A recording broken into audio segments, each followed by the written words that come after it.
The alien forest stood silent around Corin as he methodically checked his traps, the repetitive routine that had defined his existence for nearly 2 decades. 50 years of hard living had etched deep lines into his weathered face, turning his once dark beard silver with time. His hands, calloused and scarred from countless battles against this world's unforgiving nature, moved with practiced efficiency. Every movement reflected the deliberate economy of a man who had learned that waste, of energy, of resources, of emotion, could mean death on this merciless planet that had taken everything from him. The morning air carried a bitter chill, characteristic of the changing seasons in this region. Overhead, the sky displayed a strange violet hue that still struck Corin as foreign even after all these years. 2 decades of solitude had not diminished the alienness of this world. The colors remained wrong, the scents unfamiliar, the very gravity subtly different from the earth he had left behind, a constant reminder that he existed where humanity was never meant to thrive. 20 years alone. 20 years since the last evacuation ship had departed without him. 20 years since he had watched his wife and daughter climb the boarding ramp, his wife's final glance carrying nothing but blame for the failed colony, for the disease that had claimed so many lives, for everything that had gone wrong on this alien world that had once represented humanity's bold push toward the stars. He still remembered the weight of his daughter's small hand in his as he had said his final goodbye, promising to follow on the next transport once the distress beacon was secured. The transport that never came. The rescue mission that was deemed too costly, too dangerous.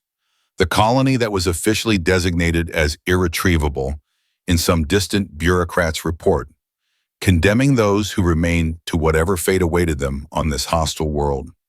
Blue-leaved trees towered overhead, their massive trunks wider than 3 men standing together, their bark a strange mottled purple that occasionally emitted a faint luminescence during the world's infrequent rainstorms.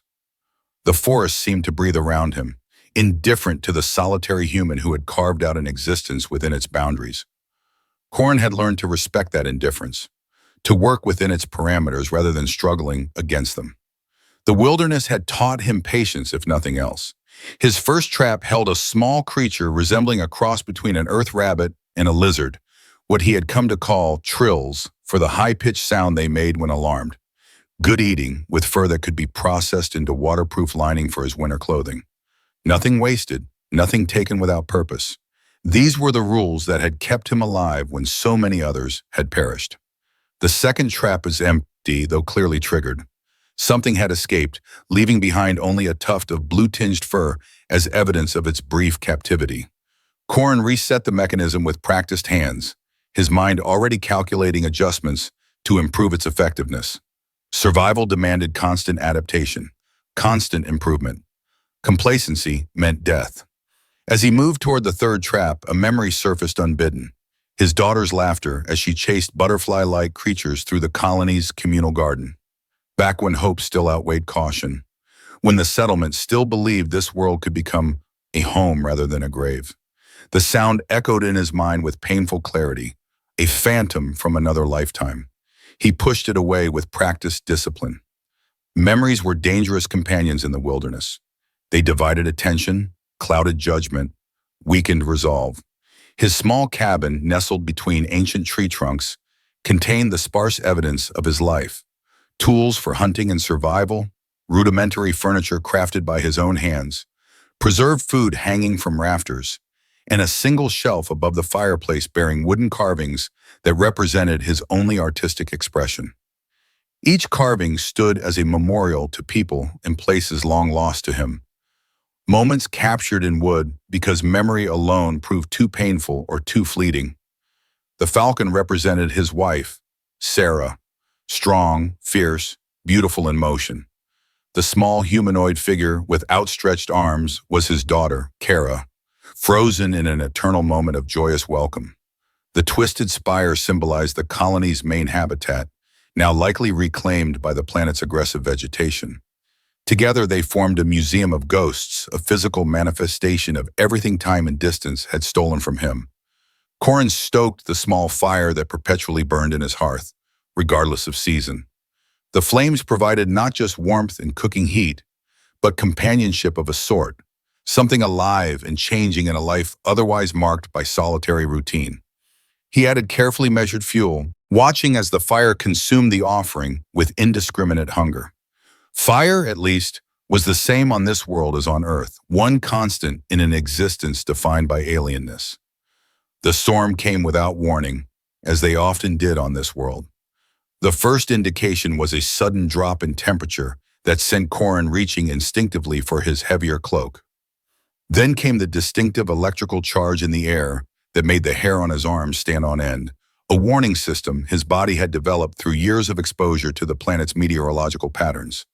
Minutes later, wind howled against the cabin walls with almost sentient fury, driving rain that pounded the roof with surprising force. Corin moved quickly to secure the shutters, his body responding automatically to the familiar threat.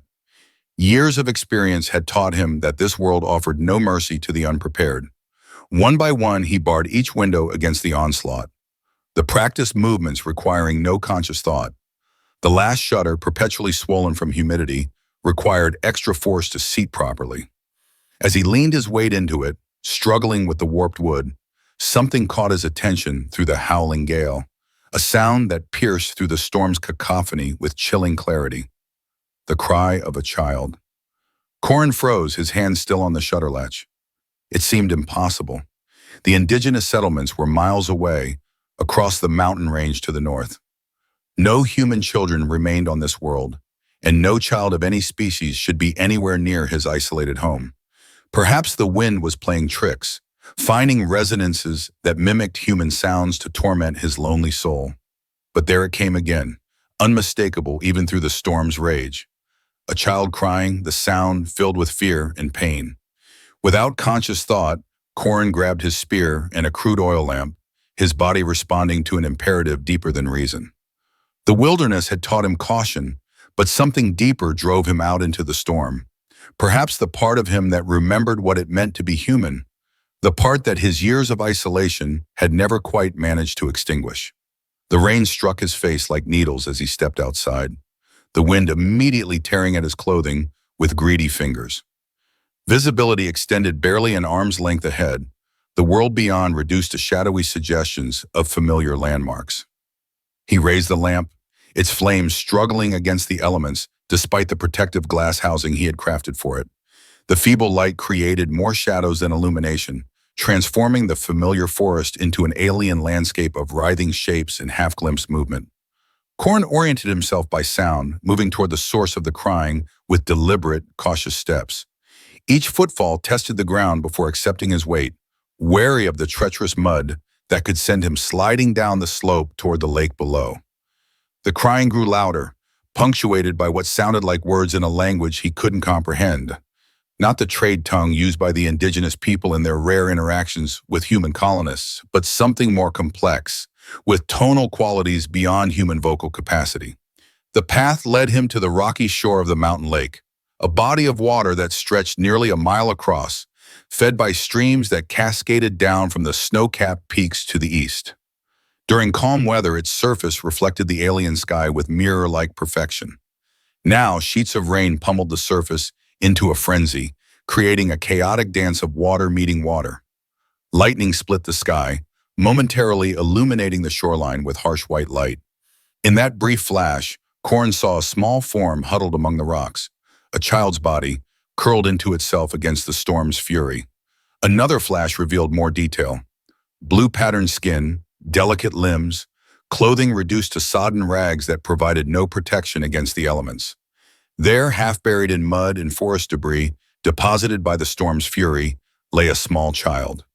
She couldn't have been more than 4 years old, her tiny body trembling with cold and fear. Her limbs were painfully thin, suggesting days without proper nourishment. Her clothing, if it could be called that, consisted of little more than tattered scraps that provided no protection against the elements. But it was her skin that made Corin pause. Even through the dirt and grime, he could see faint patterns etched across her body, intricate swirls and lines that pulsed with a soft blue glow when she shivered. The patterns were concentrated on her face, arms, and what was visible of her chest, forming complex geometries that seemed to shift subtly even as he watched. Not human, then. One of the native inhabitants of this world, the people who had established their settlements far beyond the mountains, who rarely ventured into these wild territories. The Luminari, they called themselves, a name that referenced the bioluminescent patterns that adorned their skin, patterns that indicated social status and familial connections. Corin had encountered them only a handful of times during his years of isolation. They were a proud, advanced species who viewed the human colonists with a mixture of curiosity and disdain. Their technology far surpassed what humanity had brought to this world, yet they chose to live in harmony with the planet rather than bend it to their will. The patterns on this child were unusually faint, barely visible except when they pulsed with her fear. Corin knew enough of their culture to understand what this might mean. The Luminari valued the brightness of these patterns above almost all else. A child born with patterns this faint would be considered an embarrassment to any high-status family. The child's eyes found his, and Corin felt something he hadn't experienced in years, recognition of an emotion he knew intimately. Those weren't the eyes of a frightened child, but of someone betrayed. They burned with anger beyond her years, a look of fierce defiance despite her vulnerable state. In that gaze, Corin saw a mirror of his own soul, of the anger that had kept him alive during those first desperate years of abandonment. He approached slowly, spear lowered but still gripped firmly. The child might be young, but unknown factors had brought her here, and caution was a habit too deeply ingrained to discard.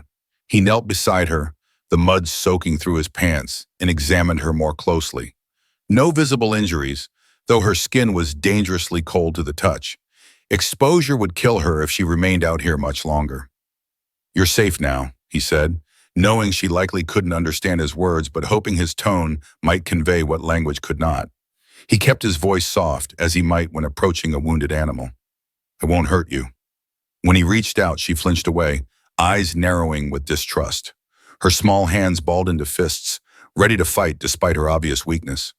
The patterns on her skin flared briefly, a biological response to perceived threat. Corin didn't push, simply extended his hand and waited. The storm raged around them, but in that moment, two souls assessed each other with the wariness of those who had learned the hard way that trust came at a price. Minutes passed, each seeming longer than the last as rain continued to soak them both. Finally, perhaps driven by the cold or exhaustion, the child allowed Corin to pick her up. Her body felt unnaturally light in his arms, lacking the substance a healthy child should possess. As he lifted her, she neither resisted nor assisted, her body remaining rigid even as he cradled her against his chest to shield her from the worst of the rain. The contact awakened memories Corin had buried deep, of holding his own daughter during thunderstorms that frightened her, of the complete trust she had placed in his ability to protect her from all harm. A trust he had ultimately betrayed by failing to save her from the disease that ravaged the colony. The parallel wasn't lost on him. Another child, another storm, but this time perhaps a chance to fulfill the protection he had once promised and failed to provide. The journey back to the cabin seemed longer, hampered by the need to move carefully with his fragile burden. The child's body trembled continuously against him, her skin temperature dangerously low despite the shelter his coat provided. By the time they reached the cabin, her lips had taken on a bluish tinge that had nothing to do with her natural coloration, and her eyes had developed the unfocused quality that precedes unconsciousness. Inside, Corin wrapped the child in his warmest furs and set her near the rekindled fire. He had expected her to embrace the warmth, to curl toward the flames as any creature suffering from the cold would naturally do. Instead, she immediately retreated to the furthest corner, dragging one of the furs with her. The corner offered a clear view of both Corin and the cabin's only door, a tactical position that spoke of an instinct for self-preservation beyond her years. She watched him with those unnervingly adult eyes as he moved around the cabin, her gaze following his every movement. When he approached with a bowl of broth he had quickly warmed over the fire, her eyes darted from the food to his face and back again, suspicion evident in every line of her small body. "You need to eat," Corin said, his voice rough from disuse. How long had it been since he had spoken aloud? Weeks, perhaps months. There had been no one to talk to but himself, and he had abandoned even that practice as the years of solitude stretched on. He cleared his throat and tried again, this time speaking in the simplified trade language he had learned from previous encounters with the Luminari. "Food, good, help you." The child's eyes widened slightly at his use of her people's language, but she made no move toward the offered bowl. Instead, she turned her head away, her posture rigid with distrust. The message was clear.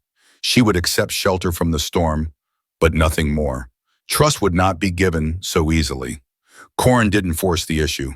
Survival in the wilderness had taught him patience. Some traps took days to yield results. He placed the bowl halfway between them, within her reach, but not intruding on the space she had claimed as her own, and retreated to his side of the cabin. Instead of watching her or making further attempts at communication, he settled across from her and pulled out his knife and a piece of wood he had been saving for a special project. The wood came from a tree that grew only on the highest slopes of the mountains, its grain a complex swirl of deep blues and purples unlike anything found on Earth.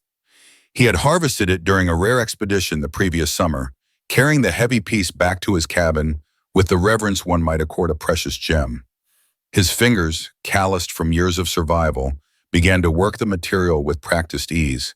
The only sounds in the cabin were the crackling fire, the storm outside, and the soft scrape of blade against wood. Corin lost himself in the familiar rhythm of creation, allowing his hands to discover the form hidden within the wood rather than imposing his will upon it. Hours passed this way, the child's eyes never leaving him as he worked. Occasionally he would glance up to find her still watching, her gaze intense but no longer quite as hostile. The bowl of broth remained untouched between them, long since grown cold. As the storm began to abate outside, its fury diminishing to a gentle patter of rain against the roof, Corin put the finishing touches on his carving. From the exotic wood had emerged the form of one of the blue-furred predators that roamed the forests, a six-limbed creature with a sleek body and powerful jaws that the Luminari called Sharn. Despite their fearsome appearance, the creatures possessed an undeniable grace that Corin had captured in the carving, freezing a moment of perfect predatory poise in wood. He placed the small wooden figurine, no larger than the palm of his hand, halfway between them, then turned away without comment to prepare his own meal. The child's refusal to eat concerned him, but he would not force nourishment upon her. If she chose hunger over accepting help from a stranger, that was her decision to make. Survival sometimes meant respecting another's boundaries, even when those boundaries seemed self-defeating. That night, when Corin pretended to sleep, he watched through barely open eyes as the child cautiously crept forward to examine his offering. The fire had died down to embers, casting the cabin in a dim red glow that did little to illuminate her movements. Still, he saw her tiny fingers trace the contours of the wooden animal, following the curve of its back, the extension of its limbs, the detail of its face with a delicacy that spoke of appreciation rather than mere curiosity. After a long moment of examination, she quickly retreated to her corner, the figurine clutched tightly in her hand. It was a small victory, but one that brought the first genuine smile to Corin's face in longer than he could remember. Not because she had accepted his gift, but because in that moment of unguarded interest, he had glimpsed the child beneath the defensive shell, a child capable of wonder despite whatever trauma had brought her to his doorstep. He realized then that in saving her, he might have saved himself from the worst fate of all, dying alone, forgotten on this alien world, with nothing of himself left behind. The morning brought clear skies and a hesitant truce. When Corin awoke, he found the child already alert, still in her corner, but watching him with calculation rather than fear. The wooden figurine remained clutched in her small hand, her fingers occasionally running over its surface as if to reassure herself of its presence. Corin made no comment on this as he went about his morning routine, stoking the fire, preparing a simple meal of preserved meat in local tubers that resembled potatoes in texture, if not in their deep purple coloration. He set a portion aside for her, placing it near enough for her to reach but not so close as to seem like a demand. To his surprise, when he turned back from his own meal preparations, she had edged forward enough to snatch the food, retreating immediately to her corner to eat with the focused intensity of someone who understood hunger as an enemy to be defeated rather than merely an absence to be filled. The next few days established a pattern. The child remained largely in her chosen corner, emerging only when necessary and always maintaining her distance from Corin. She accepted food, though she inspected each offering thoroughly before consuming it. She slept in short bursts, never fully surrendering to unconsciousness, her body remaining tense even in repose. Corin respected these boundaries. He made no attempts to approach her physically or to extract information about her origins. Instead, he went about his routine, occasionally narrating his actions in the simplified trade language. Now I clean fish. Now I fix door, without expecting or demanding a response. On the fifth day, as Corin sat by the fire repairing a tear in his hunting clothes, a small voice broke the silence. "Sharn," the child said, holding up the wooden figurine. Her voice was surprisingly melodic with tonal qualities that human vocal cords could never quite replicate. "Good, Sharn." Corin looked up from his work, careful to keep his expression neutral despite the surge of emotion that threatened to overwhelm him at this first communication. "Yes," he agreed simply. "Good, Sharn." The child studied him for a moment longer, then pointed to herself. "Florence," she said. It wasn't her real name, of course. No Luminari name could be pronounced so easily by a human tongue. It was likely a word she had learned from previous contact with humans, perhaps even a name she had been called by them. But the offering of any name at all was a gesture of immense significance. "Corin," he replied, touching his own chest.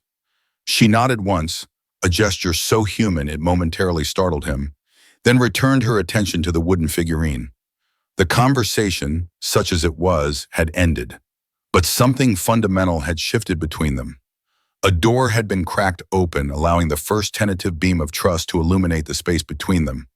That night, for the first time, Florence slept deeply, her body relaxed rather than coiled in perpetual readiness for flight or fight. Corin stayed awake longer than usual, watching over her with a protectiveness that surprised him with its intensity. When had this child's welfare become so important to him? When had the abstract concept of saving a life transformed into the concrete commitment to sustaining one? Perhaps it was the echo of his daughter he saw in her vulnerability. Perhaps it was the recognition of his own abandonment reflected in her situation.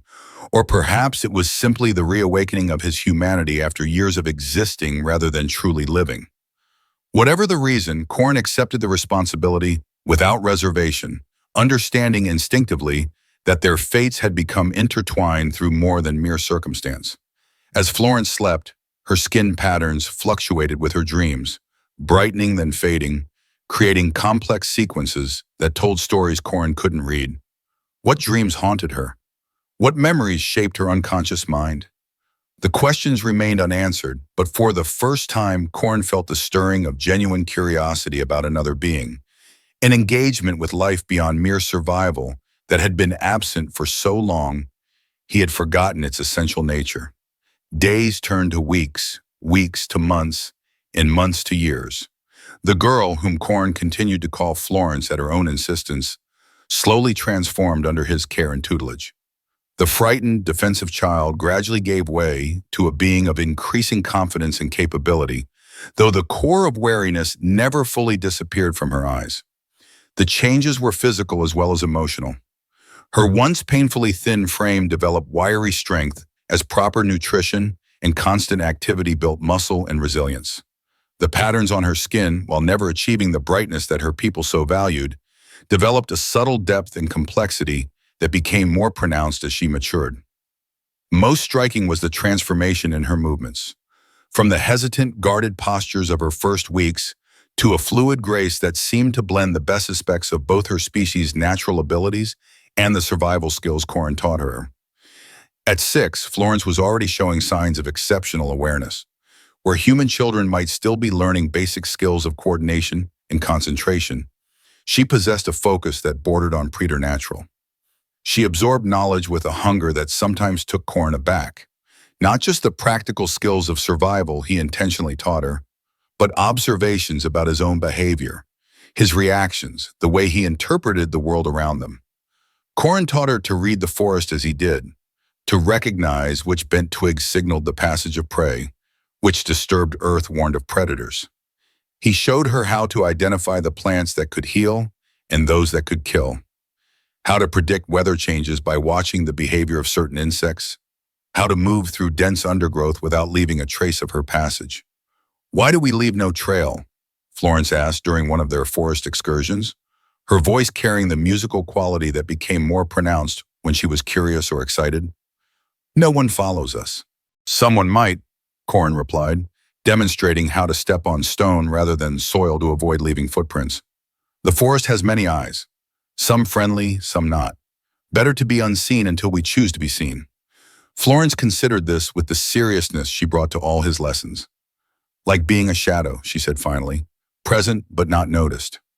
Exactly, Corin agreed, impressed by her quick grasp of the concept. In the wilderness, being noticed can mean being hunted. She nodded, her expression suddenly distant.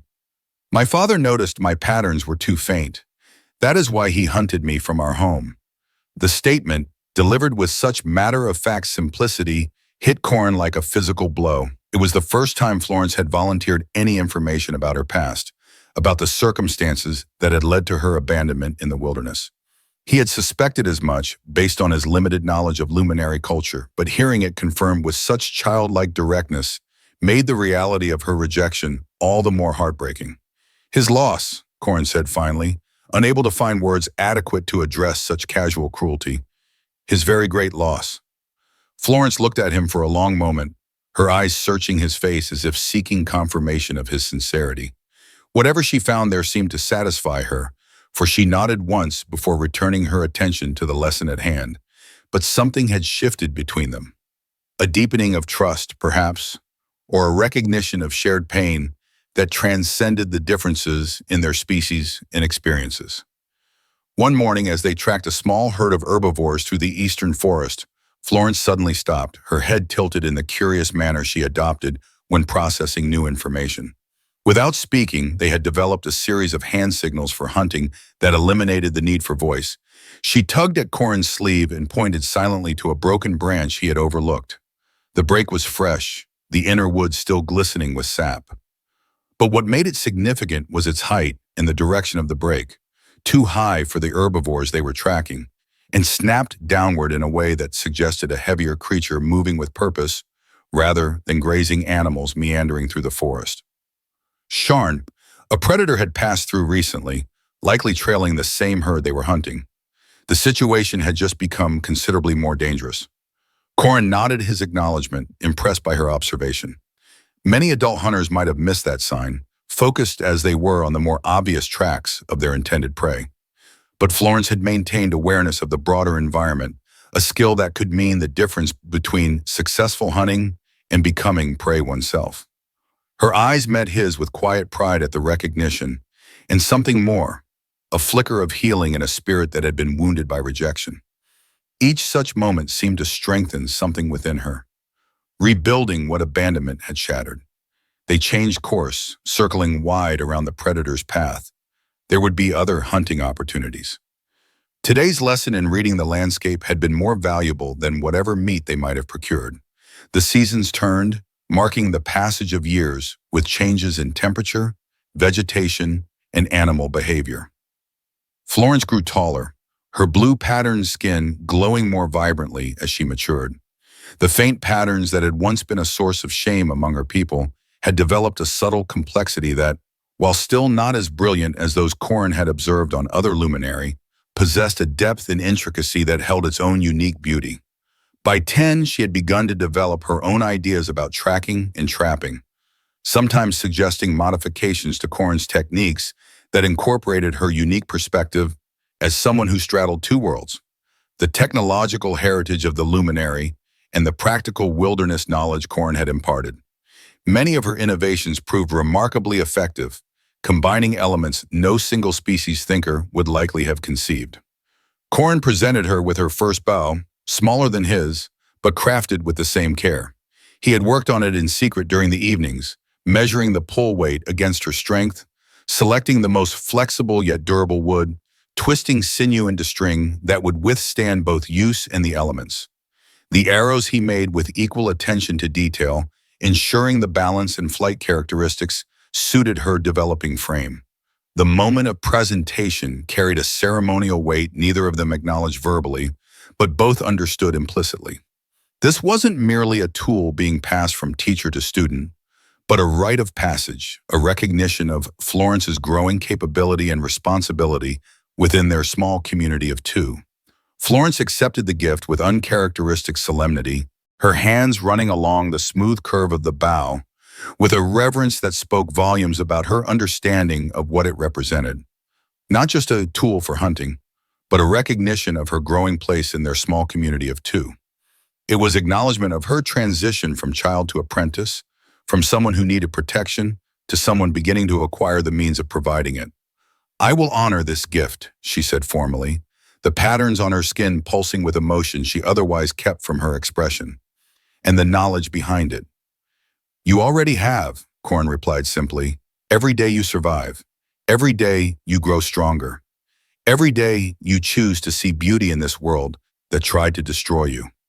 Her first attempt sent arrows flying wildly into the underbrush, some falling embarrassingly short of even the closest targets, others sailing far over the mark. But where many children might have shown frustration or embarrassment at such failures, Florence displayed only determined concentration. Each miss was analyzed, adjustments made, lessons integrated into the next attempt. Corin adjusted her stance with gentle hands, showed her how to breathe as she drew the string, how to feel the weapon as an extension of herself rather than a tool to be manipulated. "The bow is not separate from you," he explained, guiding her arms into proper alignment. "It is a continuation of your intent. Your eye sees, your mind decides, your body and the bow execute as one." Her determination reminded him painfully of himself at a younger age, before this world had taken everything from him. There had been a time, decades past now, when he had approached each new challenge with the same unflagging resolve. Somewhere along the way, after the colony failed, after his family left, after hope of rescue dwindled to nothing, that quality had diminished in him. Not extinguished, but banked like coals covered in ash. Watching Florence rekindle that approach to life stirred something within him that had long lain dormant. Not quite hope, perhaps, but a recognition that even in this harsh world, growth and learning continued. Life persisted, adapted, found new expressions. By evening, she had progressed from wild misses to consistently hitting the broad side of a dead tree they had designated as a target. Not perfect accuracy, not yet, but remarkable improvement for a single day's practice. As they walked back to the cabin in the fading light, Florence carrying her bow with newfound confidence, Corin felt something he hadn't experienced in years, genuine pride untainted by the bitterness of loss. That night, as they sat by the fire preparing the day's modest harvest for preservation, Florence broke their comfortable silence with a question. "Why did you save me? That first night in the storm. Why risk yourself for a stranger? For..." She hesitated, her patterns dimming slightly. "For one, not even of your kind." The question caught Corin by surprise, though perhaps it shouldn't have. Florence had always been observant, thoughtful, prone to considering deeper motivations behind actions. He considered his answer carefully, knowing that platitudes would not satisfy her genuine curiosity. "Because saving you meant saving something of myself," he said finally, his voice low against the backdrop of the crackling fire. "Because after years of taking only what I needed from the forest, it offered me a chance to give something back. Because in that moment, seeing you alone against the storm, our differences mattered less than our shared vulnerability." Florence absorbed this in silence, her eyes reflecting the dancing flames. "The Sharn mother who first found me after by Windeman, she also chose to save rather than consume. She had no reason, yet she fed me, protected me, taught me to survive until the hunters killed her." Her patterns brightened briefly with emotion. "Perhaps compassion exists beyond the boundaries we draw between species." "Perhaps," Corin agreed, "it is the true mark of intelligence, rather than technology or language or social structures." He added another log to the fire, watching as the flames embraced it. The choice to preserve life when destruction would be easier. At 12, Florence began accompanying Corin on longer expeditions, venturing beyond their usual hunting grounds to explore more distant territories. These journeys served multiple purposes: expanding their knowledge of available resources, establishing awareness of potential threats, and providing practical experience in extended wilderness travel that no amount of theoretical instruction could replace. During one such expedition, as they made camp on a high ridge overlooking a valley they had never before explored, Florence posed a question that caught Corin off guard. "Why did you stay?" she asked, her voice carrying clearly through the still evening air. "When the others left, why remain alone?" Corin's armed hands paused in the act of building their fire. The question touched on memories he had long ago locked away, accessing them only in the privacy of his darkest moments. Yet something in Florence's tone, a genuine desire to understand rather than merely know, made refusal seem more cowardly than protective. "Someone had to maintain the distress beacon," he said finally, returning to his task, "in case any ships passed near enough to detect it. But no ships came. No, no ships came." Florence was silent for a long moment, watching him with those perceptive eyes that seemed to see far more than he sometimes wished to reveal.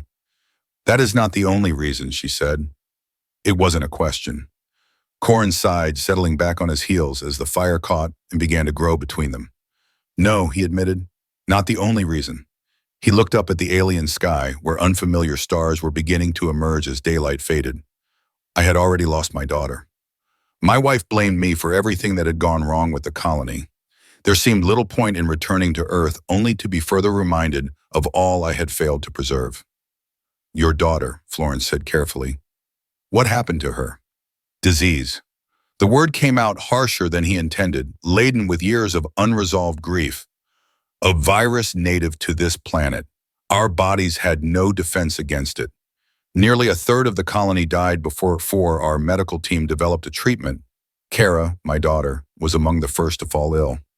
He swallowed hard against the tightness in his throat. "And among the last to receive treatment, when supplies were rationed to those with the best chances of recovery." "She did not survive," Florence stated, understanding immediately what he could not bring himself to say directly. "No, she was 7, just beginning to really see the world." Corin's voice caught on the last words, the grief still raw despite the years that had passed. "The irony was I had agreed to join the colony expedition primarily for her sake, to give her opportunities beyond what Earth could offer, to let her grow up under open skies rather than the enclosed habitats most of humanity had retreated to. I thought I was securing her future. Instead, I led her to her death." Florence nodded, her expression thoughtful. "So you stayed because there was nothing to return to?" "I stayed because this place, for all its dangers, was where I last saw her smile, where I last held her hand, where some part of her still existed in the air, the soil, the memory of these forests." He hadn't meant to reveal so much, but once started, the words seemed determined to emerge after years of containment. Foolish reasons, perhaps, but grief doesn't always make sensible choices. Florence considered this, her face illuminated by the growing flames between them. "Not foolish," she said finally. "Different from my people's way, but not foolish. The Luminari believe that when our patterns fade into the greater pattern of the world. Perhaps your daughter's smile is indeed still here, woven into the light that filters through the trees." The sentiment, expressed with such straightforward sincerity, struck Corin with unexpected force. He had never considered his instinctive need to remain near the place of his greatest loss in such terms. Yet the parallel to Luminari beliefs offered a framework that somehow eased the jagged edges of his grief. "Thank you," he said simply, unable to articulate the more complex emotions her words had awakened. Florence nodded once, accepting his gratitude without requiring further explanation. She reached into the pack she carried and produced some of the roots they had gathered earlier in the day, offering them for their evening meal. The conversation about deeper matters concluded as naturally as it had begun, each returning to the practical needs of the moment while carrying the exchange within them. That night, as Florence slept nearby, Corin remained awake longer than usual, watching the alien constellations wheel slowly overhead. For the first time in many years, the stars seemed less cold and distant, the universe less indifferent to his solitary existence. He had not expected to find understanding or compassion on this world that had taken so much from him. Yet here it was, offered by the most unlikely of companions, a child of the very species he had once, in his darkest moments, blamed for the colony's failure and his daughter's death. Life, it seemed, was determined to surprise him even after he had given up anticipating anything but continued existence. The thought accompanied him into sleep, where for once his dreams contained no shadows. At 14, Florence could hit targets from 100 meters away with unerring accuracy. Her body had developed the wiry strength and unconscious grace of a natural hunter. She moved through the forest as if she belonged to it, no longer the alien child but a creature of this world in a way that Corin, for all his years of adaptation, had never managed to become. The differences in their physical capabilities became increasingly apparent as she matured. Luminari physiology, evolved on this planet through countless generations, provided advantages that no amount of human adaptability could match. Her vision extended further into both the ultraviolet and infrared spectrums, allowing her to perceive details invisible to Corin's human eyes. Her hearing detected frequencies beyond his range, alerting her to approaching creatures long before they entered his awareness. Most significantly, her muscles, though appearing no different from human musculature in general arrangement, possessed a density and efficiency that allowed for feats of strength and endurance that Corin could only observe with a mixture of pride and wonder. Yet for all these natural advantages, Florence remained an eager student of Corin's hard-won wilderness knowledge. She recognized that his decades of survival represented a different kind of strength, the resilience of a being thriving in an environment for which it had not been designed. There was wisdom in such adaptation that complemented her innate abilities, creating a synthesis greater than either would have achieved alone. They developed hunting techniques that utilized their complementary strengths. Corin, with his human capacity for strategic planning and tool creation, would design the approach and prepare the necessary equipment. Florence, with her superior physical capabilities, would execute the more demanding aspects of the hunt itself. Together, they achieved success rates that neither could have maintained individually. During one particularly challenging winter, when game became scarce and their preserved stores began to dwindle dangerously, this partnership proved its true worth. The larger herbivores had migrated to lower elevations to escape the deepening snow, and the smaller creatures had retreated to burrows or fallen into hibernation states. What remained were the predators, dangerous quarry even in the best conditions, potentially lethal during the resource-scarce winter months when their normal prey had become difficult to find. "We need to hunt Sharn," Florence announced one morning, after returning from scouting the surrounding forest. Her breath formed clouds in the frigid air of the cabin as she shed her outer layer of furs. There was a solitary male marking territory 3 valleys east, old but not weakened. Prime meat, thick fur. Corin looked up from the snare he was repairing, his expression skeptical. "Sharn hunt in packs for a reason. Even a solitary male is beyond our capabilities." "Not if we use the approach of separated strength," Florence countered, using the term they had developed for tactics that maximize their different abilities. "I can track and lead it to the narrow passage in the eastern ridge. You can prepare the ground there. Together we can succeed where neither would alone." The strategy she outlined was bold but not reckless. It relied on Florence's superior speed and agility to locate and provoke the Sharn into pursuit without allowing it to close to attacking distance. Meanwhile, Corin would prepare the chosen ambush site with a series of hidden pits and suspended weights designed to injure and slow the creature enough for their weapons to prove effective. The hunt itself unfolded over 2 grueling days.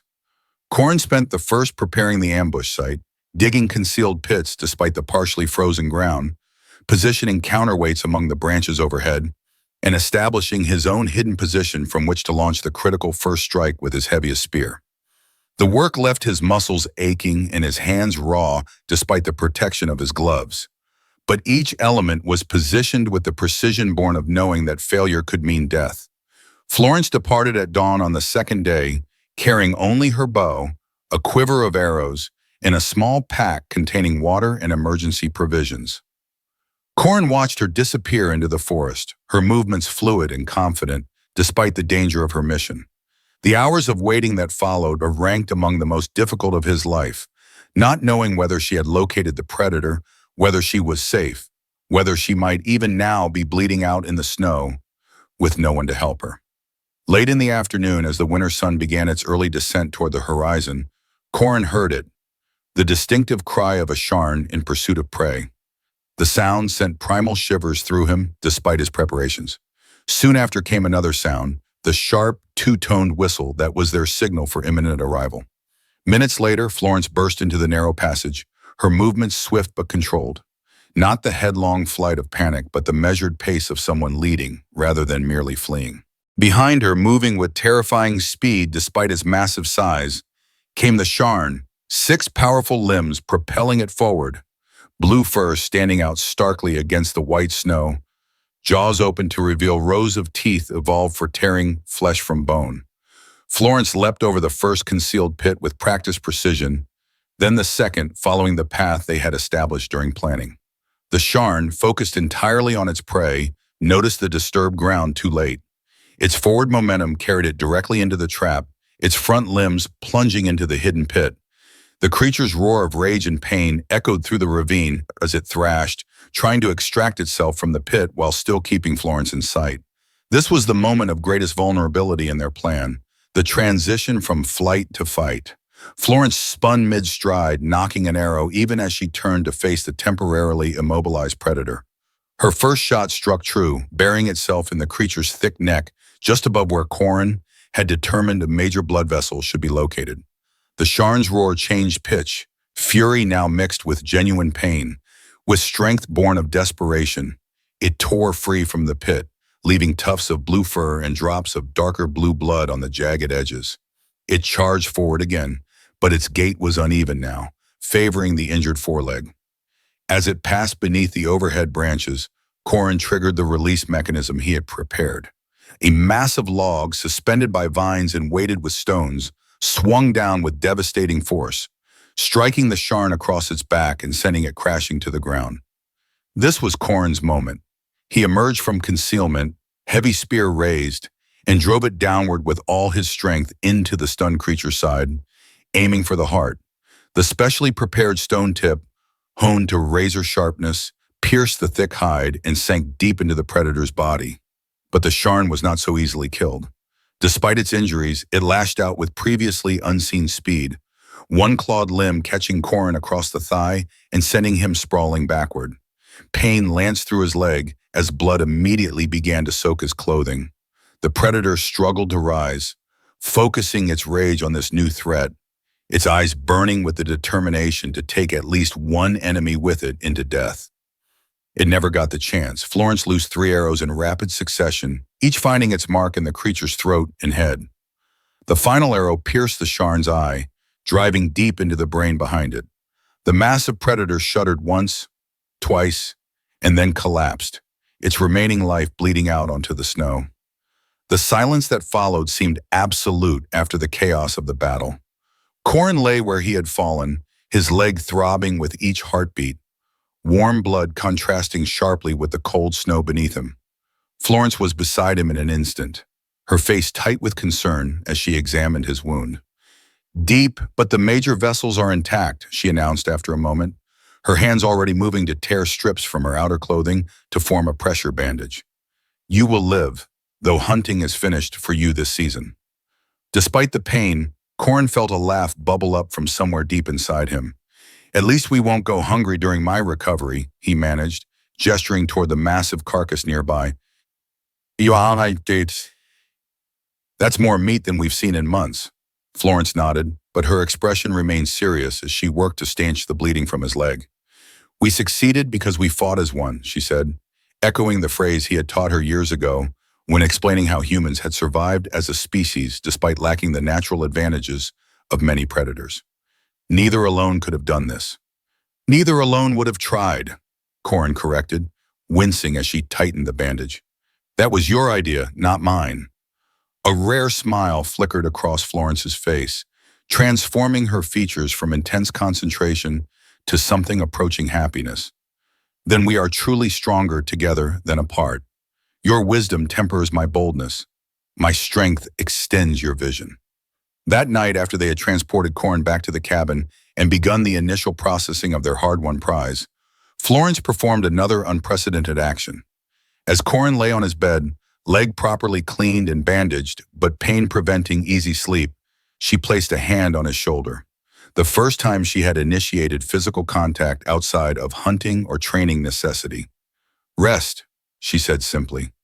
"I will complete what needs doing." "You have taught me well enough for that." The gesture, small as it was, represented a monumental shift in their relationship. No longer merely teacher and student, provider and dependent, but partners, partners in the truest sense, each contributing according to their abilities, each recognizing and accommodating the other's limitations, each trusting the other to uphold their part of the unspoken contract that had developed between them. As Corin drifted into an exhausted sleep, he realized that somewhere along the way, the wilderness had given him back something he thought permanently lost. Not just companionship, but family. Different from what he had known before, forged in hardship rather than blood relation, but no less real for those differences.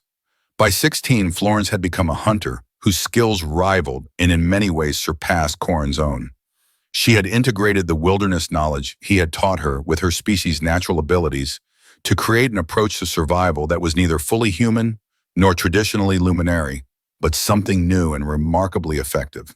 Corin watched from a distance as she tracked a blue-furred predator through the dense forest, moving from branch to branch with silent efficiency. This particular Sharn was smaller than the one they had hunted together 2 years prior, a young female establishing her first territory. It moved with the overconfidence of youth, marking boundaries with scent glands located in its forelimbs, occasionally releasing the high-pitched call that warned other predators to keep their distance. Florence shadowed the creature from above, her movements synchronized with the natural swaying of the branches to avoid detection. The Sharn, for all its evolved hunting prowess, never detected her presence. She was the superior predator in this encounter, and both Corin and Florence knew it. With her bow slung securely across her back and a hunting knife at her belt, Florence could have easily taken down the young Sharn with a well-placed arrow or a leap that would have brought her knife to the creature's vulnerable neck. The meat would have been welcome, the fur useful for the approaching winter. But that wasn't her purpose today. Instead, she observed, studying the predator's hunting patterns, how it selected trails to investigate, how it responded to the scents and sounds of potential prey, how it concealed itself when preparing an ambush. Florence was learning from it rather than conquering it, acquiring knowledge that would make her own hunting more effective in the future. Corin felt a complex mixture of emotions watching her. Pride in the survivor she had become, but also a deep sadness. The frightened child was gone. In her place stood a young woman forged by this harsh world, someone who might never know any life beyond these forests. What future awaited her? Would she live out her days in isolation with him, cut off from her own people? The thought brought a heaviness to his heart that he couldn't easily dismiss. And sometimes, in unguarded moments, he caught glimpses of the rage that still burned within her, the memory of abandonment that had never fully healed. When she thought herself unobserved, her face would sometimes settle into an expression of such profound hurt and anger that it physically pained Corin to witness it. For all their years together, for all the trust and partnership they had built, some wounds remained beyond his ability to heal. Florence had never spoken of her life before Corin found her by the lake.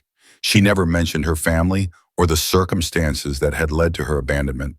Corin had never pressed for details, respecting her silence on the matter, as she had respected his occasional need for solitude when memories of his own losses became too acute to bear company. But he had pieced together enough from observation and the few slips in her carefully maintained reserve to form a general understanding. The faintness of her skin patterns suggested a condition the Luminari considered shameful. Perhaps genetic, perhaps the result of illness. He suspected she had been cast out rather than merely lost, deliberately left to the mercy of the wilderness rather than facing whatever fate her society reserved for those deemed imperfect. The thought rekindled his own anger whenever it surfaced. How could any people abandon a child for such a reason? What kind of culture valued superficial brightness over the inner light that Florence so clearly possessed? These questions had no answers, at least none that could satisfy the protective instinct that had grown in him over the years of raising her. As dusk approached, Florence finally descended from the trees, allowing the young Sharn to continue on its way undisturbed. She moved toward Corin's position with the silent grace that had become her hallmark, acknowledging his presence with a slight nod. "Learn anything useful?" he asked as they began the journey back to their cabin. "She favors her right foreleg," Florence replied. "Old injury, perhaps. Makes her hunting pattern asymmetrical. She circles prey clockwise to compensate for the weakness." Effective for now, but predictable. Other predators will eventually notice and exploit it. Corin nodded, impressed as always by the depth of her observations. Nature tolerates imperfection only until it becomes a fatal weakness. Florence glanced at him, a rare flash of vulnerability crossing her features. Is that true of all nature, or only the parts that think themselves superior to the rest? The question carried layers of meaning that Corin immediately recognized. Not just a philosophical inquiry, but a probe into the values that had led to her abandonment. He chose his words carefully, aware of the importance of his response. True superiority, he said, lies in adaptation, not perfection. The ability to compensate for weakness, to turn apparent disadvantage into new forms of strength. That's what allows life to continue when circumstances change. The Sharn with the injured leg has developed new hunting strategies. You, with your unique patterns, have developed awareness and skills that might never have emerged in a more comfortable existence. He paused, then added more softly, those who cast aside what they don't understand often lose what would have helped them most when times change. Florence walked in silence for several minutes, processing his words. Finally, she said, the Sharn was young. Her territory is poorly chosen, too close to the migration paths of larger predators. She will not survive the winter without adapting further. Perhaps she will, Corin replied. Perhaps she'll surprise everyone with what she becomes. A ghost of a smile touched Florence's lips, there and gone so quickly that someone who knew her less well might have missed it entirely. Perhaps, she agreed. The quiet morning shattered with a sound neither of them had heard in years, the unmistakable roar of engines tearing through the atmosphere. Florence and Corin were processing animal hides outside their cabin when a fiery trail cut across the sky, blazing a path toward the distant mountains. The sound was so unexpected, so completely at odds with the natural rhythms of the forest, that for a moment both of them simply stood frozen, hands still positioned over their work, faces turned upward toward the brilliant streak that marred the perfect blue of the alien sky. Corin felt Florence go rigid beside him. Her breathing became shallow and rapid, and for the first time in years, the patterns on her skin flared with intense blue light, a physiological response to extreme stress that he hadn't witnessed since she was a child. The patterns pulsed in sync with her accelerated heartbeat, creating an effect like lightning trapped beneath her skin. Without thinking, he placed a steadying hand on her shoulder, feeling the tremors that ran through her body. The muscle beneath his palm was tense as drawn wire, ready to snap or spring depending on what came next. "They're back," she whispered, and though the words were simple, they carried the weight of a history neither of them had spoken of in all their years together. Corin understood immediately. Not human visitors, the ship's design as it streaked overhead had possessed none of the utilitarian aesthetics of Earth vessels. This was a Luminari ship, Florence's people returning to this region after years of absence. But why? Their settlements were far beyond the mountains, and they had shown little interest in this wilderness territory during all the years Corin had lived here. "We should find out why they've come," he said, trying to keep his voice calm despite the sudden apprehension that gripped him. If the Luminari had returned in force, if they were establishing new settlements or hunting grounds, the careful isolation he and Florence had maintained could be threatened. Florence's eyes remained fixed on the point where the ship had disappeared behind the distant peaks. "Yes," she agreed, her voice taking on a hardness he had rarely heard from her. "We should." Caution dictated they stay away, but survival demanded knowledge. The next morning, after a night of minimal sleep and tense preparation, Corin and Florence set out toward the mountains, moving with the stealth that had kept them alive for years. They traveled light but well armed, Florence with her bow and a full quiver of arrows, plus the hunting knives she kept honed to razor sharpness. Corin carried his spear and a smaller bow for medium-range defense. Both wore clothing that blended with the forest colors, their faces darkened with mud to reduce reflection from exposed skin. The journey took the better part of a day, following game trails where possible to minimize signs of their passage. As they approached the foothills of the mountain range, Florence took the lead, her superior senses allowing her to detect potential threats long before they would become visible to Corin. They scaled a rocky outcrop that provided a vantage point over the valley where the ship had landed. The climb was challenging, requiring them to navigate near vertical sections using natural handholds in the rock face. By the time they reached a suitable observation point, the sun was beginning its descent toward the western horizon, casting long shadows across the valley floor. The vessel gleamed unnaturally against the wilderness, sleek and elegant, with none of the utilitarian design Corin remembered from human ships. Its surface reflected the sunlight with an almost liquid quality, suggesting materials beyond what human technology had achieved even before he had been stranded on this world. Around it, figures moved with fluid grace, tall and lithe, their blue-patterned skin marking them clearly as Florence's people. Even at this distance, Corin could see that their skin patterns were dramatically brighter than Florence's, pulsing with light that seemed almost artificially enhanced in its intensity. They wore light clothing that seemed more decorative than functional, utterly impractical for the harsh environment they had entered. But it wasn't scientific equipment they unloaded from their ship. There were no sampling devices, no survey markers, none of the paraphernalia that would suggest a research expedition. Instead, they assembled what could only be described as hunting gear, slender spears with wickedly sharp points, devices that resembled bows, but with mechanisms that suggested greater power and complexity, and what appeared to be some form of communication devices to coordinate their movements. "They're hunting," Corin murmured, his voice barely audible even to Florence beside him. But not for food. The elaborate nature of their equipment, the casual confidence with which they moved, the complete lack of preservation tools for meat or hides, all pointed to a different purpose. "Sport," Florence replied, the single word laden with disgust. "They hunt for pleasure, to display skill, to bring back trophies that prove their superiority." Her hands tightened around her bow until her knuckles paled. The greatest game, the most dangerous predators, that's what brings honor in their culture. They watched in growing disgust as the hunting party spread out, moving with arrogant confidence through the forest they clearly didn't respect. Their shouts and laughter echoed through the valley as they pursued a pack of the blue-furred predators, magnificent creatures that deserved far more respect than they were being shown. One by one, the aliens cornered and killed the animals, not for food or necessity, but with the casual cruelty of those who hunted purely for sport. They didn't even harvest the bodies, simply moved on to find new prey after each kill. Occasionally, one would remove a claw or tooth as a token, but the bulk of each carcass was left to rot where it fell, a waste that struck both observers as obscene after years of careful utilization of every resource the forest provided. Florence's hand tightened around her bow until her knuckles paled. Corin could feel the tension radiating from her, but her face remained impassive, a skill he had taught her for hunting that now masked a storm of emotions he could only imagine.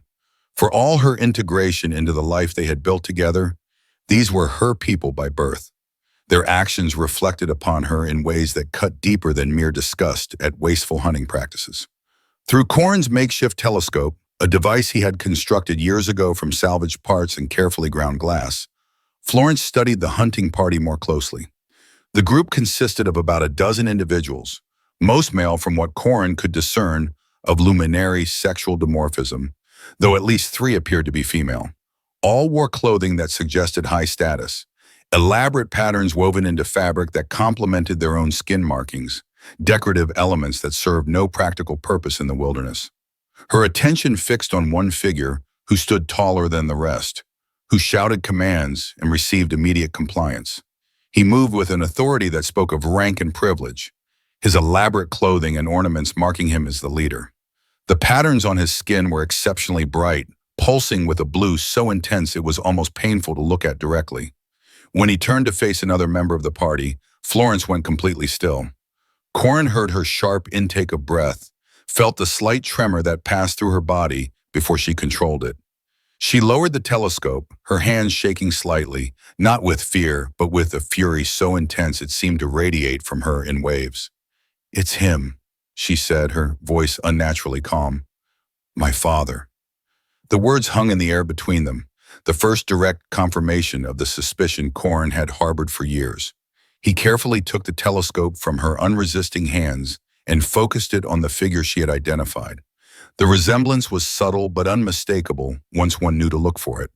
the shape of the face, the set of the shoulders, certain gestures that Florence herself made unconsciously, all echoed in the movements of this callous hunter. But where Florence's expressions revealed depth and consideration, her father's face showed only arrogance and self-satisfaction. They watched as the man, Florence's father, placed his foot triumphantly on the body of a slain predator, posing as the others gathered around him in admiration. His laughter carried across the distance, the sound of someone who had never known consequence or loss. In that moment, something crystallized within Corin, a protective rage he hadn't felt since the loss of his own daughter. This man had discarded Florence as casually as he now discarded the bodies of the animals he killed, leaving her to die alone in the wilderness without a second thought. The fact that she had survived, had thrived despite his cruelty, was due to her own extraordinary resilience and perhaps the intervention of whatever fate still watched over abandoned children. "We should go," Corin said quietly, touching Florence's arm to draw her attention away from the scene below. "We've learned what we needed to know." Florence nodded once, her movements mechanical as they retreated from the observation point, but her eyes remained distant, focused on something Corin couldn't see. Perhaps memories long suppressed, perhaps futures suddenly possible that had never been contemplated before. They made camp that night in a small cave they had used during previous hunting expeditions, well hidden and defensible should the need arise.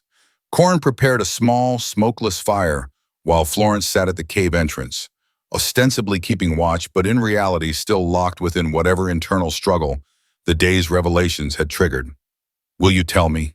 Corin asked finally, when the silence had stretched so long it had become its own form of communication. "About him. About what happened." For a long moment he thought she wouldn't answer. Then, still staring out into the darkness beyond the cave, she began to speak in a voice devoid of its usual animation. "He is Taraneth, High Counselor of the Northern Luminari Confederation. His lineage is considered pure, his patterns among the brightest recorded in generations." Her hands unconsciously traced the much fainter markings on her own skin as she spoke. "He had 3 children by his first bonded partner, all with acceptable patterns, all properly placed within society according to their abilities and status." She paused, gathering herself for what came next. "His first partner died during a ceremonial journey. 2 cycles later, he formed a bond with a woman from a lesser family, a political arrangement, not a choice of affection. She became pregnant quickly, as expected. But when I was born," her voice faltered for the first time. "My patterns were barely visible, almost blank by Luminari standards." Corin remained silent, allowing her the space to continue at her own pace. This was the first time in 12 years that Florence had spoken of her origins, and he sensed that interruption might cause her to retreat back into silence on the matter. "There are traditions," she continued after a moment, "ancient practices rarely invoked in modern times, but still legally recognized. A child with patterns as faint as mine brings shame to a high-status family. The father has the right to declare such a child non-viable, to return it to the wilderness from which our ancestors emerged." She turned to look at Corin directly, her eyes reflecting the small fire between them. "He carried me himself. I remember that much. He carried me far from the settlement, beyond the boundaries where regular patrols might find me. He spoke no words of comfort or farewell. He simply placed me on the ground, turned, and walked away. I called after him, not understanding what was happening. He never looked back. The simple recitation of facts, delivered without evident emotion, somehow made the account more devastating than any tearful telling could have been. Corin found himself struggling to master his own reaction, to maintain the calm presence he knew Florence needed in this moment. "How did you survive until I found you?" he asked when he trusted his voice again. "Luck," Florence replied, "and perhaps something more. A female sharn found me that first night, a mother with cubs. By all natural law, I should have been easy prey. Instead, she brought me a portion of her kill.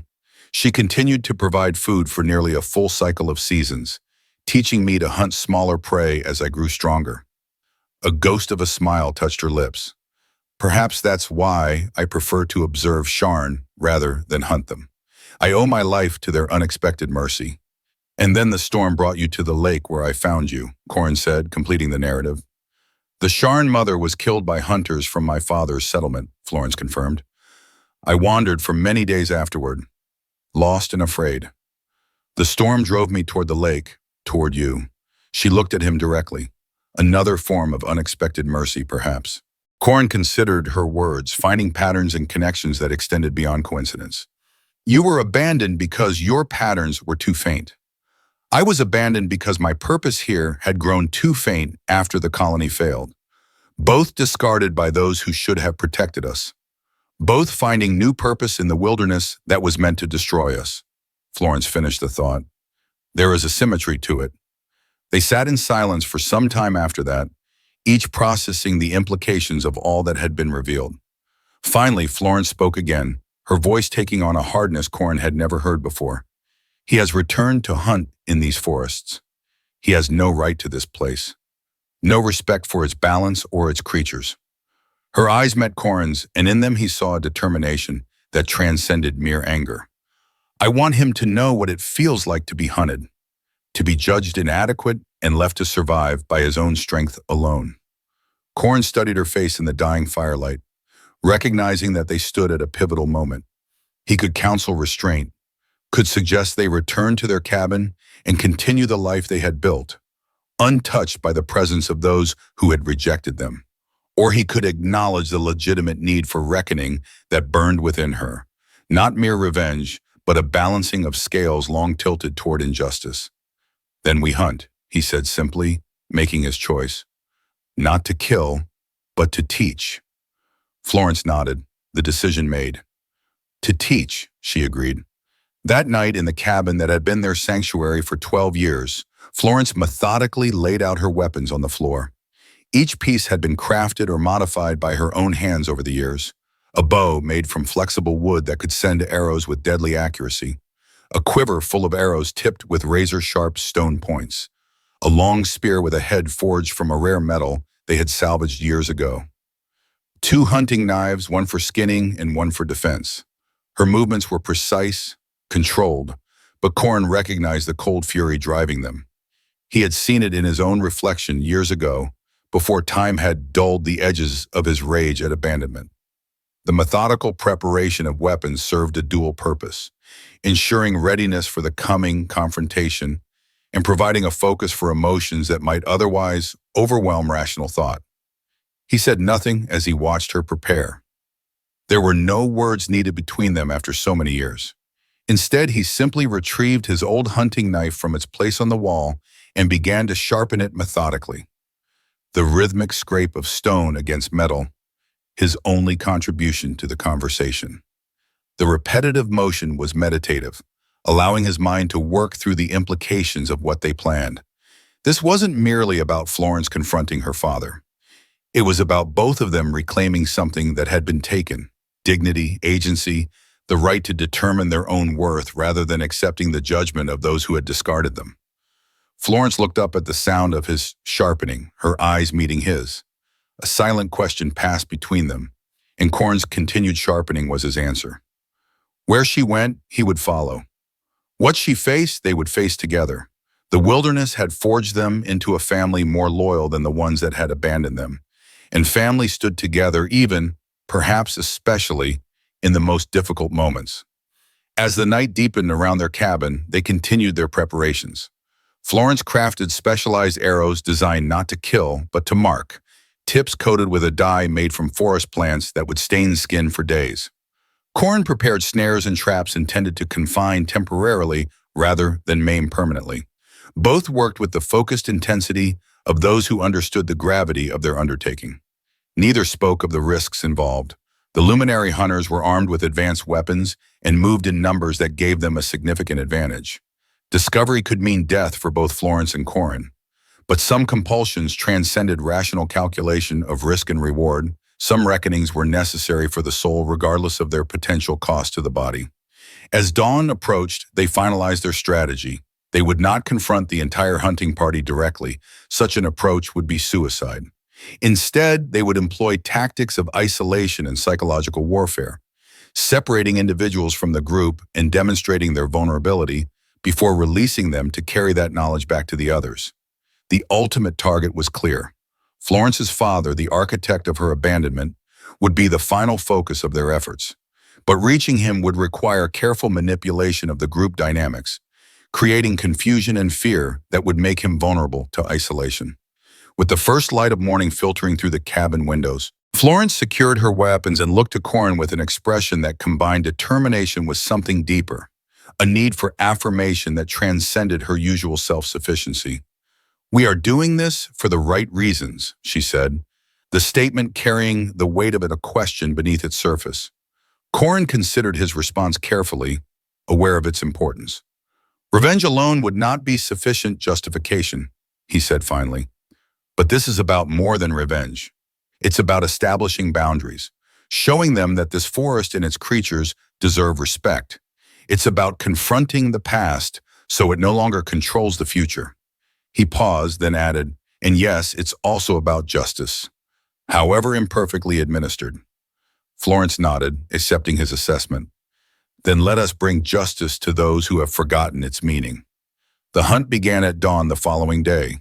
Florence and Corin moved like shadows through the forest they knew intimately, tracking the aliens who, despite their advanced technology, left trails that might as well have been blazing signals to experienced eyes. Broken branches, disturbed undergrowth, the distinctive depression patterns of their footwear, all combined to create a clear narrative of their movements that Florence and Corin could read as easily as written text. The hunting party had established a central camp near their ship, but sent out smaller groups each day to pursue different prey throughout the surrounding territory. This pattern worked to Florence and Corin's advantage, allowing them to target isolated groups rather than confronting the entire party at once. Florence singled out one hunter who had strayed from even his smaller group, following him with a predator's patience. The Luminari male moved with the overconfidence of someone who believes himself the apex predator in any environment, paying little attention to his surroundings beyond the most obvious signs of potential prey.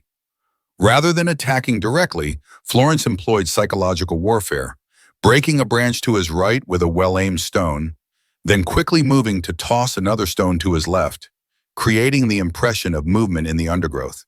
The alien spun frantically, his weapon raised against enemies he couldn't see. Corin watched from his hidden position as Florence continued her game, never revealing herself, but ensuring the alien knew he was being hunted. She mimicked the call of a sharn, but altered it subtly to create an unsettling, almost unnatural variation that triggered instinctive alarm. She disturbed the forest floor in patterns that resembled large predator tracks, but were just different enough to suggest something unknown and potentially more dangerous. The fear grew visible on the alien's face as he backed away from imagined threats on all sides, his confident posture gradually deteriorating into the hunched stance of prey, attempting to appear smaller and less noticeable. Finally, he broke into a panic-stricken run toward the safety of his camp. In his haste, he failed to notice the thin vines stretched across the path at ankle height, one of the simplest traps Florence had learned to set as a child. He went down hard, tumbling into a shallow pit that would cause no serious injury, but would certainly damage his pride and confidence. As he struggled to extract himself from the pit, Florence loosed one of her specially prepared arrows from her hidden position. It struck the ground beside him, close enough to send a clear message, but not so close as to actually wound. The alien froze, eyes wide with genuine terror, as he realized how completely vulnerable he was in that moment. Florence stepped partially out from concealment then, allowing him to see her clearly for the first time. The recognition on his face was immediate, not of Florence personally, but of what she was, a Luminari female, surviving alone in this wilderness, armed and clearly capable of ending his life had she chosen to do so. She said nothing, merely held his gaze long enough to ensure the moment would burn itself into his memory. Then she melted back into the forest, leaving him to extract himself from the pit with whatever dignity he could muster. By the time he reached his camp, muddy and disoriented, Florence had already vanished into the shadows of the forest, leaving no trace of her presence except for the knowledge that someone out there had made him prey rather than hunter. Similar scenarios played out throughout the day with other isolated hunters. Some were allowed to glimpse Florence from a distance, Others merely experienced her presence through sound and subtle manipulation of their surroundings. Corin focused on creating diversions that drew attention away from Florence's activities, using his decades of wilderness experience to mimic natural phenomena that would cause confusion and anxiety among the hunting party. By nightfall, the Luminari camp buzzed with reported sightings of forest ghosts and savage creatures that several hunting party members claimed to have encountered. The easy confidence with which they had begun their expedition had evaporated, replaced by nervous glances into the surrounding darkness and weapons kept close at hand, even within the supposed safety of their camp. As darkness fully enveloped the forest, Florence and Corin escalated their psychological campaign. Working in seamless coordination, their years together having forged them into a perfect team, they systematically dismantled the hunter's sense of security. Corin circled the perimeter of the camp, using his knowledge of the local predators to mimic their calls with uncanny accuracy. Threatening howls and growls seemed to come from all directions, keeping the aliens clustered nervously around their fire. Weapons pointed outward into the darkness they suddenly perceived as hostile rather than merely challenging. Meanwhile, Florence slipped between the shadows, silent as death itself. Her intimate knowledge of Luminari physiology and psychology allowed her to target her actions for maximum psychological impact. She cut the support ropes of several shelters, sending them collapsing onto their sleeping occupants. She contaminated water supplies with harmless but bitter-tasting plants that would trigger deep cultural taboos about pollution among the Luminari. And most pointedly, she left claw marks resembling the patterns on her own skin across her father's personal belongings, a signature he would recognize if he had any memory of the daughter he had abandoned. Each action was calculated not merely to frighten, but to undermine the fundamental assumptions that had brought these hunters to the forest.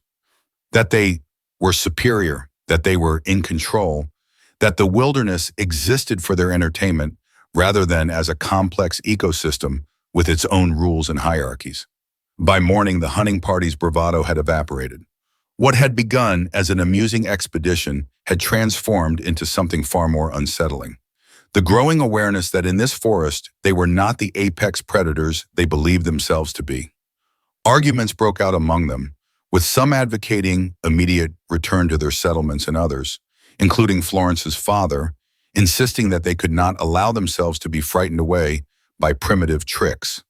Florence and Corin watched from the ridgeline as the aliens gathered in agitated discussion. Their leader, Florence's father, gesturing angrily as he tried to maintain control over his increasingly frightened companions. "It's time," Florence said softly, her eyes never leaving the figure of her father. The final lesson. Their main trap was laid in a narrow canyon that provided the most direct route back to the alien ship. The location had been carefully chosen for both practical and symbolic reasons. It created a natural bottleneck that would force the hunting party into a vulnerable formation, and its stark walls represented the unyielding reality of nature that the Luminari had failed to respect. Corin positioned himself visibly at one end of the ravine, just long enough to be spotted by the hunting party as they approached. He made no attempt to hide, standing tall with his spear planted beside him, a figure that radiated calm confidence rather than threat. As expected, the alien's leader immediately ordered pursuit, eager to prove his dominance by capturing this strange human who dared to challenge them. "A primitive!" Florence's father shouted, pointing toward Corin with undisguised contempt. "Probably a survivor from that failed Earth colony. Capture him alive. He'll make an interesting specimen to study." The hunting party charged into the canyon, their leader at the front, weapons raised. Corin led them deeper, appearing briefly and then vanishing again, drawing them forward with each glimpse. He moved with the assured steps of someone who knew every inch of the terrain, using rock formations and shadows to create the illusion of supernatural speed and agility despite his aging human frame. Above, perched on a narrow ledge invisible from below, Florence waited with the end of a rope in her hands, a rope that held back a carefully arranged pile of loose stones and boulders. The rock slide had been prepared days earlier, each component positioned for maximum effect while minimizing the risk of serious injury. When the moment was perfect, with her father separated from the others by his eagerness to lead the charge, Florence cut the rope. The resulting rock slide wasn't meant to kill, just to separate.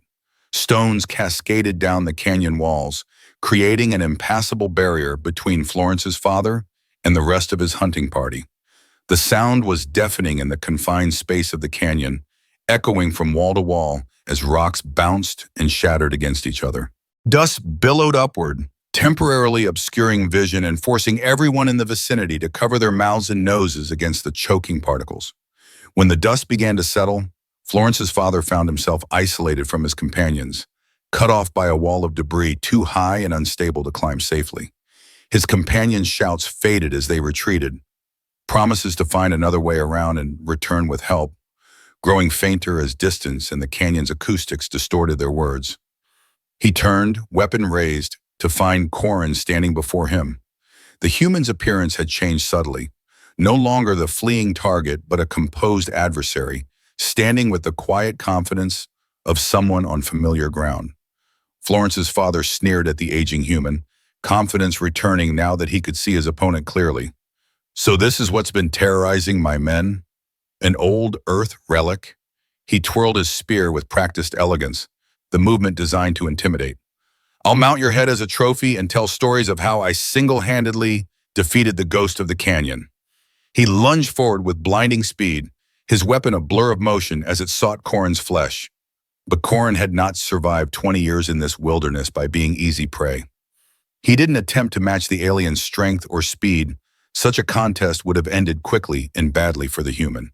Instead, he used the terrain to his advantage, ducking behind rock formations, creating distance, forcing his opponent to exert energy with each missed strike.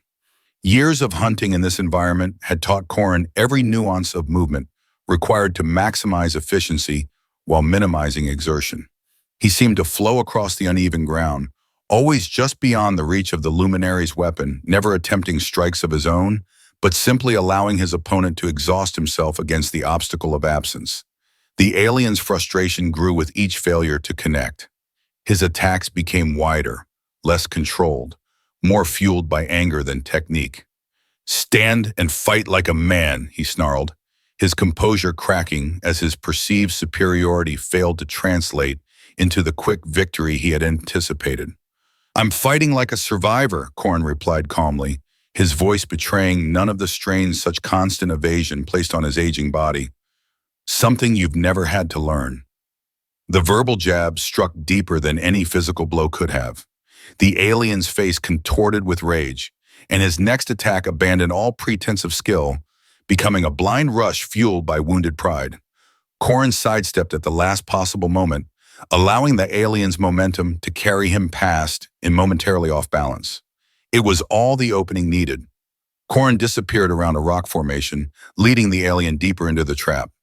The Luminari never noticed the slight figure descending silently from the canyon wall behind him, moving with the grace of someone born to this wild world. It was only when Corin suddenly stopped retreating and stood his ground that the alien sensed something had changed in the dynamic of their confrontation. He spun around to find himself face to face with a young woman whose skin bore the same patterns as his own, patterns that now pulsed with bright blue light in response to the intensity of the moment. For a long moment, confusion dominated his expression as he tried to place this unexpected development within his understanding of the situation. Then recognition dawned in his eyes, a succession of emotions crossing his face in rapid sequence: disbelief, shock, and finally a dismissive contempt that revealed more about his character than any words could have conveyed. "You?" he gasped, disbelief evident in his voice. "The defective child? You survived, only to die here with your primitive protector?" His initial shock quickly hardened into the same arrogant disdain he had displayed when abandoning her years ago. Florence said nothing. Her face remained expressionless as she raised her spear, its stone tip catching the light that filtered into the canyon.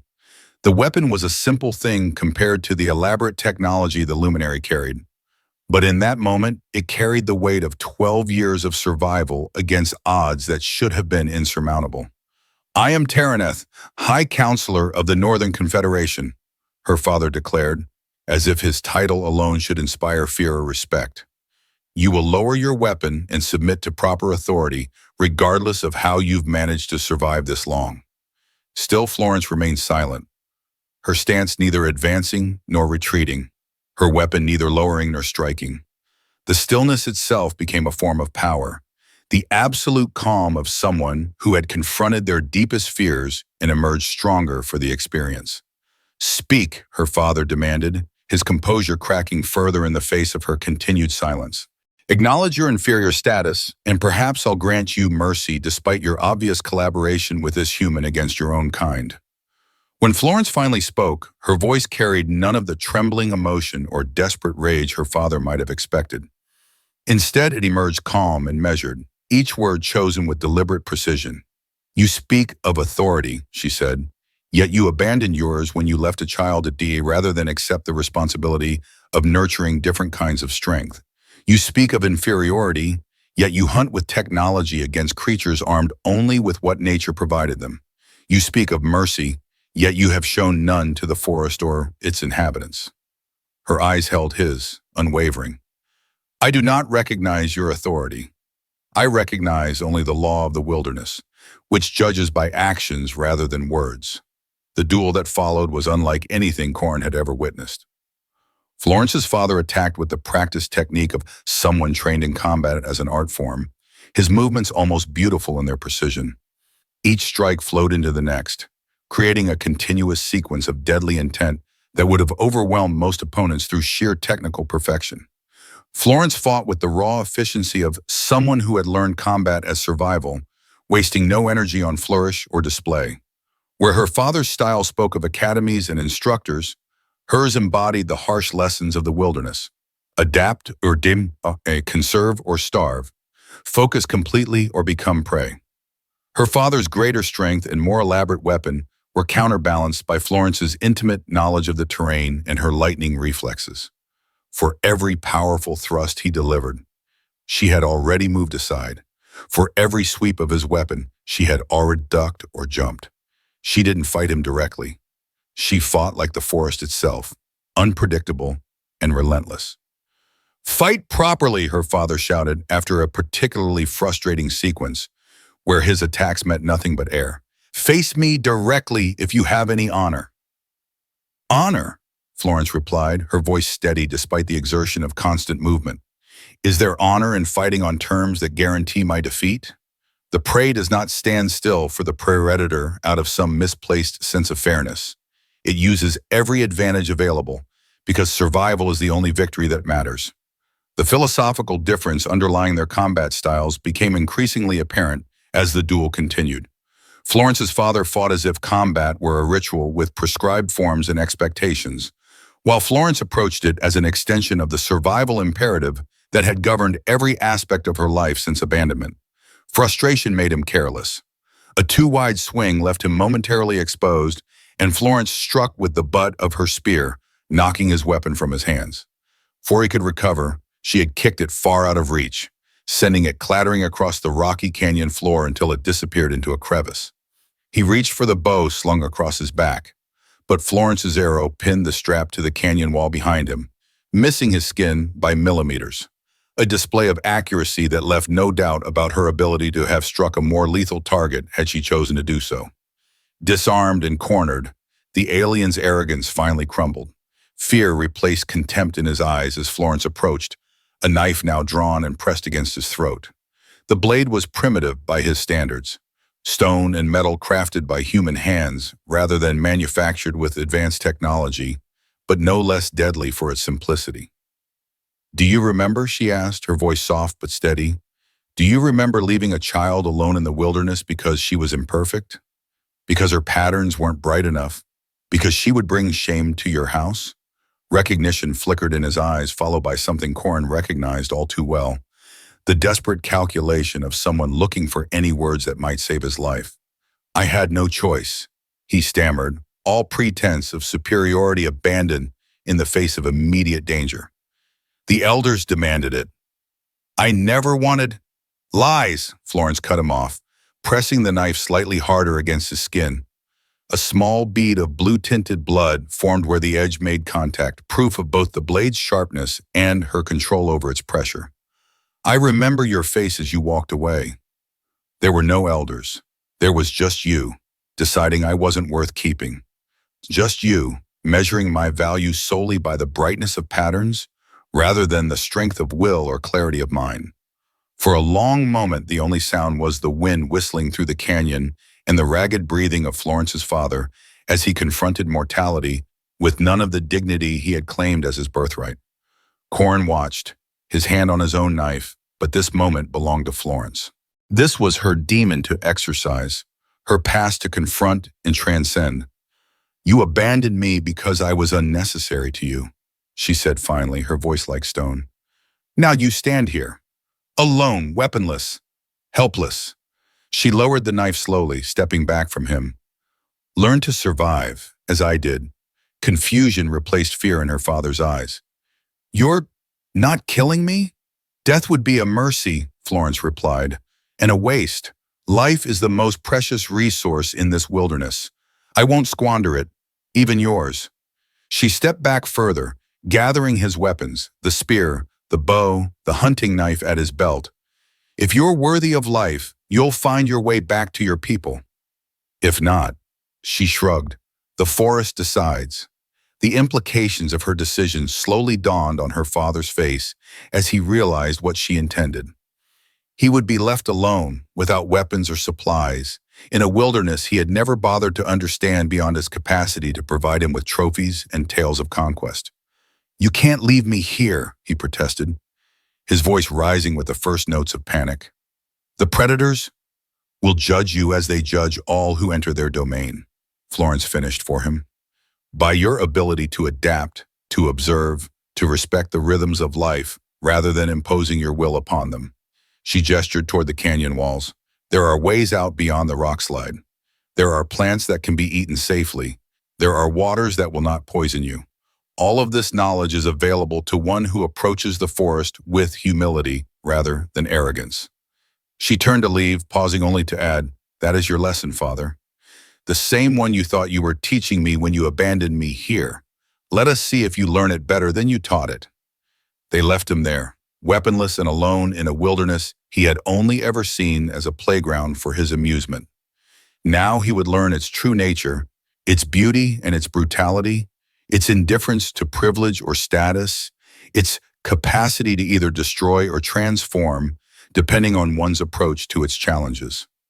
As they walked away, Corin placed a gentle hand on Florence's shoulder. "We could have killed him," he said quietly. "No one would have known." "I would have known," she replied, "and it would have made me more like him than I wished to be." Death would have been too merciful, too quick. This way, he lives with the knowledge that his discarded daughter became stronger than he could ever be. That's a wound that won't heal, whether he survives this wilderness or not. Corin nodded, understanding the deeper wisdom in her choice. There was justice in forcing her father to confront the same situation he had placed her in, but there was also growth in refusing to complete the cycle of cruelty he had begun. By choosing a path different from the one her father would have taken, Florence had demonstrated her true superiority, not in patterns or status or physical prowess, but in the quality of her decisions and the depth of her understanding. "What now?" he asked as they made their way back toward their cabin. Florence looked up at the alien sky, her expression thoughtful. "Now we return to our life. The lesson has been delivered. What they learn from it is beyond our control." Several days passed. From their vantage point on a distant ridge, they watched as the Luminari hunting party searched frantically for their missing leader, combing the canyons and surrounding forests with increasing desperation. Corin and Florence made no effort to interfere with this search. The lesson had been delivered, and they had no desire to prolong the confrontation beyond what was necessary. On the third day, the searchers found something that caused visible excitement among their ranks. From such a distance, details were impossible to discern, but the changed pattern of movement suggested a discovery of significance. Whether Florence's father had been found alive or dead remained unknown, and perhaps it was better that way. Some questions were better left unanswered. Some stories better left without definitive endings. On the morning of the fourth day, the alien ship rose into the sky with a roar of engines, ascending rapidly until it disappeared from view. The wilderness reclaimed the clearing where it had rested, erasing within days nearly all evidence that the Luminari had ever visited this remote region. Whether Florence's father had departed with his hunting party or remained behind, whether he had survived his lesson or succumbed to it, these questions lingered unasked between Florence and Corin. Both recognized that the answers, whatever they might be, were less important than the transformation their confrontation had wrought within Florence herself. The act of confronting her father, of demonstrating her capability and worth on her own terms, rather than those imposed by a society that had rejected her, had shifted something fundamental within her. The constant undercurrent of anger that had driven her for so many years seemed to have dissipated, replaced by a quiet certainty of her own value that required no external validation. On the morning after the ship's departure, Corin found Florence sitting beside the lake where he had found her 12 years before. The water reflected the alien sky, turning her blue-patterned skin into a continuation of the world around them. She was carving something from a piece of wood, her hands moving with practiced precision. Corin settled beside her, the silence between them comfortable and familiar. They had spoken little since the confrontation in the canyon, both processing in their own way the past that had briefly resurfaced before being laid to rest again. "Do you ever wonder about returning?" Florence asked suddenly, her eyes still focused on her carving. "To Earth? To your own people?" The question caught Corin by surprise. In all their years together, Florence had never expressed curiosity about the human world that existed beyond their wilderness. "Sometimes," he admitted, after a moment's consideration, "less often as the years pass. Whatever connection I had to that world has grown tenuous with time." Florence nodded, as if his answer confirmed something she had already suspected. "I've been thinking about the settlements beyond the mountains," she said. "About my mother's people. They are not all like my father." Corin studied her profile, trying to discern the direction of her thoughts. "You're considering making contact with them?" "Not yet," she replied. "Perhaps someday, when I've found more answers about who I am apart from both human and luminary expectations." She looked up at him, a rare vulnerability in her expression. "Would you be angry if I eventually sought them out?" "Angry?" Corin shook his head, surprised by the question. "Florence, I've never wanted to keep you from your people. I only wanted to give you the strength and skills to meet them on your own terms, if that's what you chose to do." He paused, choosing his next words carefully. "Whatever path you take, know that you'll always have a place here with me for as long as I live." Something eased in her expression at his words, a tension he hadn't fully recognized until he saw it dissipate. "Thank you," she said simply. Florence finished her carving, a small, perfectly detailed figure of one of the blue-furred predators they had watched her father hunt for sport. The craftsmanship surpassed even Corin's considerable skill, capturing not just the physical appearance of the creature, but something of its essential nature, the blend of power and grace that made the Sharan the apex predators of this world. She held it out to Corin, an offering that carried more meaning than words could express. "For the bird," she said, referencing the wooden falcon figurine he had carved during his first year of isolation, the one he still held during his moments of deepest reflection. He took it gently, turning it over in his weathered hands. The carving represented more than just an animal. It embodied Florence's understanding of his loss, her acknowledgement of the parallels in their experiences, her recognition of how their separate sorrows had converged to create something neither could have found alone. A small smile touched his lips, not the sad smile he had worn for so many years when looking at his bird carving, but something new, something healing. "It's beautiful," he said, running his fingers over the intricate details. "You've captured its essence perfectly." "I had a good teacher," Florence replied, the ghost of a smile touching her own lips. "In many things." They sat together as the alien sun climbed higher in the sky, two figures dwarfed by the vastness of the wilderness around them. They were not blood, not even the same species, but they had found something more precious than any biological connection. They had found understanding, respect, and the knowledge that even in the harshest circumstances, it was possible to build something meaningful from the ruins of the past. The forest continued its eternal cycle around them, living, dying, renewing. And in their own way, they had become part of that cycle. Two survivors who had found in each other the family that fate and cruelty had tried to deny them both. If you like this story, click the hype button. This video deserves to be popular. Have a nice day.